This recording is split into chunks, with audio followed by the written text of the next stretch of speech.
Hi all welcome to Footy Arena. ഇന്നലെ ലാലിഗയിൽ നടന്ന മത്സരത്തിൽ ഒരു ഞെട്ടിക്കുന്ന തോൽവിയാണ് റയൽ മാഡ്രിഡിന് ഏറ്റുവാങ്ങേണ്ടി വന്നിട്ടുള്ളത്. റയൽ ബെറ്റിസ് അവരെ പരാജയപ്പെടുത്തി കഴിഞ്ഞു. 1-2 ഗോളുകൾക്കായിരുന്നു റയൽ ബെറ്റിസിന്റെ വിജയം. മത്സരത്തിന്റെ ആദ്യത്തിൽ ഇബ്രാഹിം ഡയസിലൂടെ റയൽ മാഡ്രിഡ് ലീഡ് കണ്ടെത്തി. എന്നാൽ 34-ാമത്തെ മിനിറ്റിൽ കാർഡോസോ റയൽ ബെറ്റിസിന് ഒപ്പം എത്തിക്കുകയായിരുന്നു. മുൻ റയൽ താരമായിരുന്ന ഇസ്കോയുടെ അസിസ്റ്റിൽ നിന്നായിരുന്നു കാർഡോസോ ഈ ഗോൾ നേടിയത്. പിന്നീട് 54-ാമത്തെ മിനിറ്റിൽ ലഭിച്ച പെനാൽറ്റി ഇസ്കോ റയൽ ബെറ്റിസിന് വേണ്ടി ലക്ഷ്യത്തിൽ എത്തിക്കുകയായിരുന്നു. അങ്ങനെയാണ് 1-2 ഗോളുകൾക്ക് മാഡ്രിഡിനെ ബെറ്റിസ് ഇപ്പോൾ പരാജയപ്പെടുത്തിയിട്ടുള്ളത്. ഈ മത്സരത്തിൽ മികച്ച പ്രകടനം നടത്തിയത് ഇസ്കോ തന്നെയാണ്.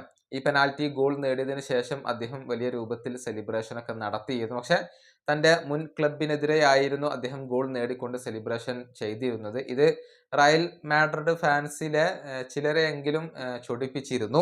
ഇക്കാര്യത്തിൽ റയൽ ആരാധകരോട് ഇസ്കോ ഇപ്പോൾ മാപ്പ് പറഞ്ഞിട്ടുണ്ട്. ക്ഷമിക്കണം എന്നാണ് അദ്ദേഹം പറഞ്ഞിട്ടുള്ളത്. അദ്ദേഹത്തിന്റെ വാക്കുകൾ ഇങ്ങനെയാണ്: ആ സെലിബ്രേഷന്റെ പേരിൽ ഞാൻ എല്ലാ റയൽ മാഡ്രിഡ് ആരാധകരോടും ഞാൻ ക്ഷമ ചോദിക്കുകയാണ്. കൂപ്പുകൈയോട് കൂടിയാണ് ഞാൻ ക്ഷമ ചോദിക്കുന്നത്. റയൽ മാഡ്രിഡ് എന്നും എൻ്റെ ഹൃദയത്തിൽ ഉണ്ടാകും. എൻ്റെ സ്വപ്നങ്ങളെല്ലാം സാക്ഷാത്കാരമാവാൻ വേണ്ടി എന്നെ സഹായിച്ച അവരോട് എനിക്ക് എന്നും നന്ദിയും കടപ്പാടുമുണ്ട്. ഇതാണ് ഇസ്കോ ഇപ്പോൾ പറഞ്ഞിട്ടുള്ളത്. ഏതായാലും അദ്ദേഹം മികച്ച പ്രകടനമാണ് നടത്തിയത്. മാൻ ഓഫ് ദി മാച്ച് പുരസ്കാരം സ്വന്തമാക്കിയത് അദ്ദേഹം തന്നെയാണ്. ഈ തോൽവി റയലിനെ സംബന്ധിച്ചിടത്തോളം വളരെയധികം നിരാശ നൽകുന്ന ഒരു കാര്യമാണ്, തിരിച്ചടി ഏൽപ്പിക്കുന്ന ഒരു കാര്യമാണ്. നിലവിൽ പോയിന്റ് പട്ടികയിൽ 3-ാം സ്ഥാനത്താണ് അവരിപ്പോൾ ഉള്ളത്. ഈ വീഡിയോയുടെ അവസാനിപ്പിക്കുന്നു. അടുത്ത വീഡിയോയുമായി വീണ്ടും കാണാം.